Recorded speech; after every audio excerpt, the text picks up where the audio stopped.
over 8 nutritionist cautions pregnant women. Yeji resident tussle with animals for water, pleaded on government for support.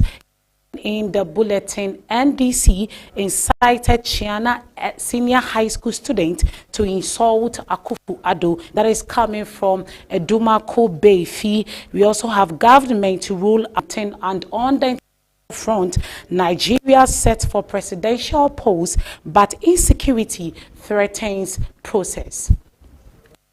These and many other stories we have for you right here on Me. Many thanks for your time. Also remember, we are streaming live on Facebook and YouTube at BH Television Ghana. Let's go for a quick break. When we come back, we dive into each story. Please stay with us.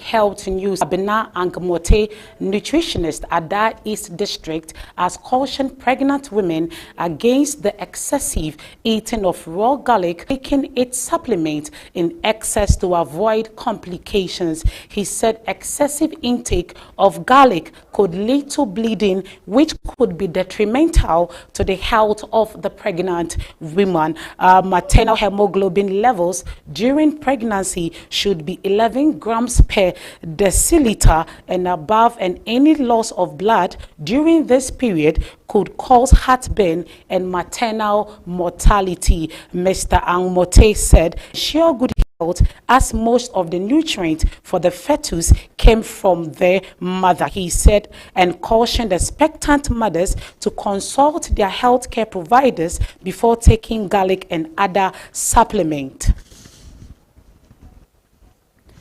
Still on health news, positive malaria cases in the Adaklu district have dropped to 6,282 in 2022 from the previous figure of 15,300 in 2021. In 2021, there were 65,212 OPD cases, out of which 32,902 were tested and 15,340 tested positive of malaria. Mr. Samuel Atiza, Executive Director of Gosanet Foundation, a health non-governmental organization, disclosed this at a community engagement as part of the malaria prevention and control community sensitization project by his outfit at Adaklu. He said the goal of the project was to reduce malaria morbidity and mortality by 75% and also protect 80% population with malaria interventions by 2025. Mr. Atiza mentioned that the beneficiary communities in the district are very elated. The others too talked more about the malaria virus. He said there were 41,489 OPD cases in 2022 and 16,395 were tested, out of which 606,282 tested positive. He noted 97 out of 143 pregnant women identified in the 17 beneficiary communities were on the intermittent preventive treatment for pregnant women. Mr. Atiza noted that the drop in malaria cases in the district was due to a number of factors, including the sensitization of communities by his outfit, the relentless support by the district health directorate and volunteers, and the use of insecticide-treated mosquito net. He appealed to the National Malaria Elimination Program to make adequate budgetary allocation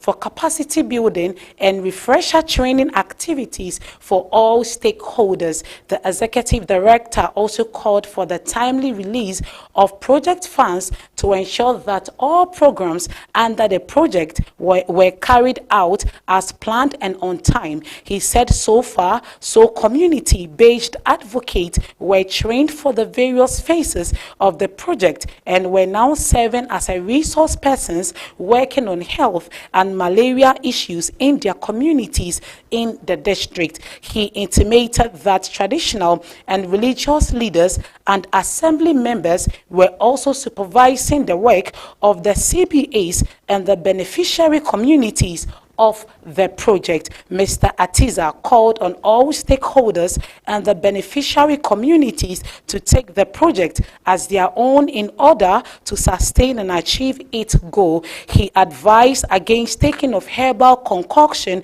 for the treatment of malaria, especially by pregnant women, and appealed to them to be regular at the antenatal clinic. So that's it for health news. Let's do some community stories. Residents of Yeji in the East District, East region of Ghana are worried about the delays in inaugurating the completed community water project for use in the district. According to residents, a completed water treatment plant secured by the Community Water and Sanitation Agency is gathering dust because of delays in having the project inaugurated for the use of the community. Due to this, the residents find themselves sharing the untreated water, river water with stray animals like pigs, cattle and goats, among others, in the district. Narrating the plight of the people of Yeji, Assemblyman of Jimbisa electoral area, Aliu Mohammed, said the situation is worrying because many of the residents drink the untreated river water that runs between Yeji district and Mankango near Salaga in the Savannah region of Ghana. During the era of former President John Ejekum Kufuor, a treatment plan was built for the people of the district but was submerged as a result of the spillage of the Bagari Dam, and since then residents have had to resort to the untreated river water. Speaking in an interview, the assemblyman for the area said on a daily basis, residents are confronted with water-related diseases such as diarrhea, cholera, typhoid, among others. He explained that this is so because some residents engage in open defecation near the river body, adding that the area lacks a public toilet facility. He said some people also rear animals on the banks of the river, creating